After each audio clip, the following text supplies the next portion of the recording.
So అంటే ఇప్పుడు శరద్ పవార్ ఈ మధ్య కాలంలో మనం చూస్తున్నాం సార్, ప్రభుత్వ పథకాలని ఎంకరేజ్ చేస్తున్నారు. ఆయన రుణమాఫీ గురించి, ప్రభుత్వం చేసినటువంటి మార్పుల గురించి కూడా ఆయన ప్రశంసిస్తున్నారు. లక్షలాది మంది రైతులు లబ్ధి పొందుతున్నారు అన్నటువంటి కామెంట్స్ కూడా చేస్తున్నారు. సో పక్క అంటే ఒక విరుద్ధమైనటువంటి వ్యక్తి చేస్తున్నటువంటి కామెంట్స్ వెనక రేపు ఒక బలంగా మారేటువంటి అవకాశం కనిపిస్తోందా? సో పార్లమెంట్ సమావేశాల కంటే ముందే శరద్ పవార్ని ఒక కీలకమైనటువంటి స్థానంలో మనం చూడొచ్చా, ఒక షిండే లాగా? రెండు బలాలు కలిస్తే ఒక గుడ్డివాడు ఇద్దరు కలిస్తే ఒక బలం అవుతారు కదా. గుడ్డి ఆయన చూడలేడు, గుడ్డి ఆయన నడవలేడు. ఇద్దరు కలిస్తే ఒక బలం అయినట్టే. ఇప్పుడు ఏమవుతుందంటే కేంద్రంలో ఎన్డీఏ కూటమి చేసే ప్రపోజల్ ఏవైతున్నాయో వాటన్నిటికీ వీళ్ళు మద్దతు ఇచ్చే అవకాశం ఉంది.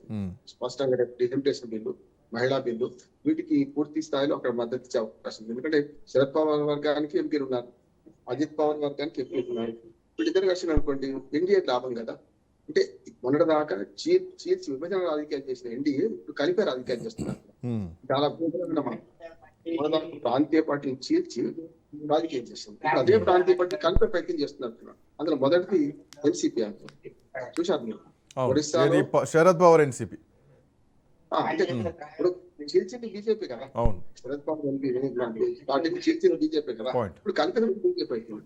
దానికి అవసరార్థం ఏదైనా పనిచేస్తున్నట్టు మంచి ఉదాహరణ అయితే ప్రాంతీయ పార్టీ చీలుస్తూ వచ్చినప్పుడు ఇప్పుడు కలవడం వల్ల మనకు ఎన్డీఏ కూటమి కలంపించదు కదా. ముఖ్యంగా ఇండి కూటమిని దెబ్బతీయడానికి కూడా తనకు వస్తుంది. శత్రు మిత్రుడు ఇండి కూటమి దెబ్బతీయడానికి పనికి వస్తుంది. ఆ వైపుకే పోతున్నాను నేను. సరే, ఇక్కడ మొన్న ఈ మధ్య కాలంలో ఏమైందంటే పార్టీని చీల్చిందే బీజేపీ అని ఇందాక మనం మాట్లాడుకున్నాం. సో దాంట్లో అజిత్ పవార్ కూటమి వైపు వెళ్ళిపోయారు, శరద్ పవార్ ఒంటరిగా మిగిలిపోయారు. అసలైనటువంటి ఎన్సీపీ మొత్తం కూడా అజిత్ పవార్ వైపు ఉంది. ఇప్పుడు సునేత్ర పాటిల్ లీడ్ చేస్తున్నారు. రేపొద్దున ఒకవేళ శరద్ పవార్ గనక బీజేపీతో పొత్తుకు సై అంటే, కలిస్తే గనక శరద్ పవార్ వెంట ఉన్నటువంటి నాయకులు ఒప్పుకునేటువంటి పరిస్థితి కనిపిస్తోందా? ఏమైనా అసమ్మతి చూపించేటువంటి అవకాశం కనిపిస్తోందా? ఎందుకు ఈ డౌట్ ఎందుకు వస్తుందంటే, ఈ మధ్యకాలంలో ముంబైలో మహారాష్ట్ర కర్ణాటక సరిహద్దుకు సంబంధించినటువంటి వివాదం పైన శరద్ పవార్ ఒక సమావేశం నిర్వహించారు. సో ఆ సమావేశం తర్వాత వెంటనే షిండే తన వర్గానికి చెందినటువంటి ఎమ్మెల్యేలతో భేటీ కావడం జరిగింది. ఈ భేటీ తర్వాత కొద్ది రోజుల్లోనే మళ్ళీ అఫ్కోర్స్ షిండే వెళ్ళి మళ్ళీ శరద్ పవార్ను కలవడం జరిగింది. సో ఈ ఈక్వేషన్స్ అన్ని చూసిన తర్వాత కొంతమంది అసంతృప్తి వ్యక్తం చేస్తున్నారు శరద్ పవార్తో ఉన్నటువంటి ఎమ్మెల్యేలు అన్నది కూడా కొంత కనిపిస్తోంది, ఎమ్మెల్యేలు ఎంపీలు కూడా. పోతే అప్పుడైనా రాష్ట్రమేగా శరద్ పవార్ వ్యతిరేకించి వీళ్ళు ఏం చేస్తారు, అజిత్ పవార్ వర్గాన్ని కలుస్తారు కదా, అంతే కదా. చిన్న క్యూట్ అన్నట్టు ఎందులో కలిసిన ఎన్డీఏకి మద్దతే కదా. ఇప్పుడు మరాఠా యోధుడు ఓ రకంగా చెప్పాలంటే బీజేపీ ముచ్చులో పడిపోయి చీల్చుకున్నాడు, పార్టీని చీల్చుకున్నాడు. నిజంగా చెప్పాలంటే అజిత్ పవార్ అలక్ష్యం చేయకపోతే అజిత్ పవార్ బయటకు మోయిపోయాడు కాదు కదా, నాదే పార్టీ అన్నాడు కదా, అంతే కదా. అది కాకుండా తన బిడ్డను పార్టీ అధ్యక్షురాలు చేస్తామనుకున్నాడు కదా, కార్యనిర్వాహక అధ్యక్షుడు ఇచ్చింది కదా. ఇప్పుడు తన బిడ్డ సుప్రియా సూలేని ముందుకు తీసుకొస్తాను ప్రయత్నం చేసిండు. పుత్రిక ప్రేమ కంటే మన చిన్నాన్న ప్రేమ తక్కువైంది, దానివల్ల వచ్చిన సమస్య కదా. అజిత్ పవార్ చిన్నాన్న అవుతాడు తన కదా, వయసులో చిన్నవాడైనా. గమ్మత్ ఏంటంటే మన బంధుత్వ అయితే చిన్నాన్న అవుతాడు. చిన్నాన్నను అలక్ష్యం చేయడం వల్ల కదా అజిత్ పవార్ బయటకు పోయింది బతుకుండగా, అంతే కదా. అందుకని ఏమంటానంటే ఇప్పుడు వ్యాపారం ఎప్పుడు ఎట్లా ఆలోచించి కింద పడ్డా మీద పడ్డా నాదే పై చేయ అంటాడు. అట్లాగే మరాఠా యోధుడు శరద్ పవార్ మొదటి నుంచి కూడా తన ప్రయోజనం రక్షించే క్రమాలు చేసాడు ఎప్పుడు కూడా, చూడండి మీరు. అందులో భాగంగానే గతంలో ఇదే ఎన్డీఏ కుటుంబంతో కలిసి నాకు రాష్ట్రపతి పదవికి ఆఫర్ చేస్తే నేను మొత్తం మీకు సరెండర్ అవుతా అన్నాడు. అజిత్ పవార్ ఇష్టపడలేదు. అప్పుడు అజిత్ పవార్ పరిస్థితి వేరుగా ఉంది. కనుక ఏమైందంటే ఇప్పుడు కూడా నేను ఏమనుకుంటున్నానంటే శరద్ పవార్ ఏ స్వార్థం లేకుండా ఆ మద్దతు ఇవ్వడం అనుకుంటున్నాను. రేపు మళ్ళీ రాష్ట్రపతి ఎన్నికలు వచ్చే సంవత్సరం వస్తాయి కనుక ఈ లోపల అవసరం అనుకుంటే రాష్ట్రపతికో ఉపరాష్ట్రపతికో ఒక రాజ్యాంగ పదవికి, ఎట్లాగో మహారాష్ట్ర రాజకీయాల్లో పెద్ద చోట్లేదు శరద్ పవార్కి, పెద్దగా అక్కడ అవకాశాలు లేవు. మళ్ళీ ముఖ్యమంత్రి అయ్యే అవకాశం అయితే లేదు. బీజేపీ ఎందుకంటే కనుక మహారాష్ట్రలో ఇప్పుడు ఉద్ధవ్ సేన ఒకవైపు, ఇటు పక్కన ఎన్సీపీ రెండు వర్గాలు ఒకవైపు, అటు పక్క బీజేపీ పుంజుకున్నది. బీజేపీ సొంతంగా అధికారంలోకి వచ్చే పరిస్థితి వచ్చింది. కనుక అట్లాంటప్పుడు తనకు రాష్ట్రంలో అవకాశం లేనప్పుడు కేంద్రంలో అవకాశం వెతుకుతాడు కదా. అందుకని ఏమైందంటే ఎన్డీఏకి మద్దతు ఇస్తే ఒకటి ఉపరాష్ట్రపతి ఎన్నికల్లోనే కావాలని చూస్తాడు, లేకపోతే రాష్ట్రపతి ఎన్నికలు. అంటే ఒక రాజ్యాంగ పదవి అధిష్ఠించాలని శరద్ పవార్ బాగా కోరిక, అది ఎన్డీఏ తీరుస్తుంది కూడా అంటున్నాడు. దీంట్లో ఇంకొక చిన్న ట్విస్ట్ కనిపిస్తోంది సార్.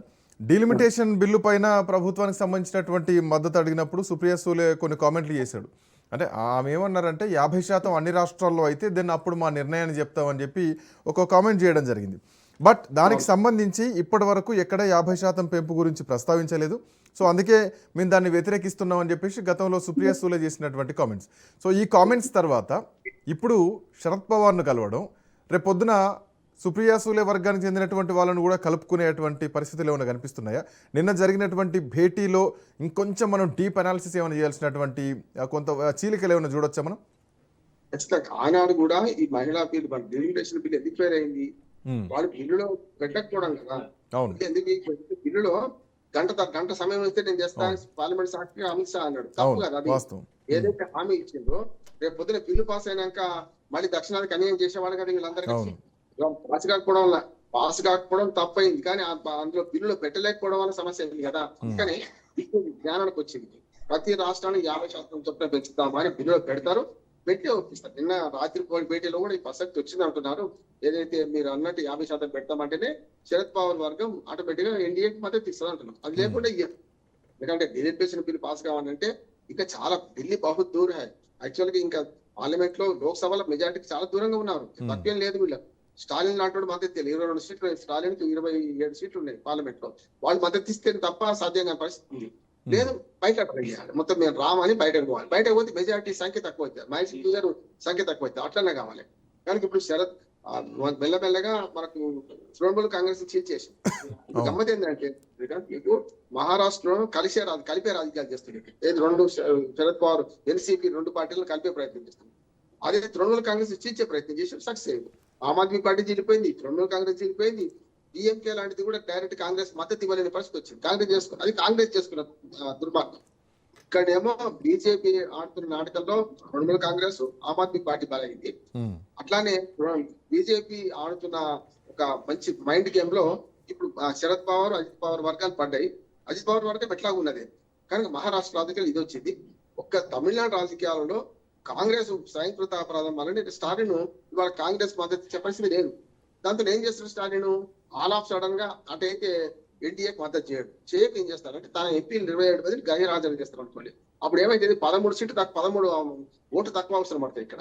ఏది అంతే కదా, వాళ్ళు ఇద్దరు 27 మంది పార్లమెంట్ ఆటోమేటిక్ గా అది కూడా పరోక్షంగా మద్దతు. మేమైతే ఇవ్వలే మద్దతు, ఇంకా దుర్మార్గంగా ఆలోచిస్తుందని ఎన్డీఏ గవర్నమెంట్ లొల్లిపెట్టి పక్కకు తప్పుకుని చనిపోతుంది. అందుకని చాలా జాగ్రత్తగా అమిత్ షా మొన్నటి చేసిన తప్పు చేస్తలేదు. మొన్నటి చేసినట్టు 2 తప్పులు చేశారు. ఒకటి పశ్చిమ బెంగాల్ ఎన్నికలు ఇంకా కొద్ది రోజులే ఉండగా అది మొదలు పెట్టింది. అది చాలా తప్పు అంటుంది. అవును, ప్రచారం మధ్యలో వచ్చారు.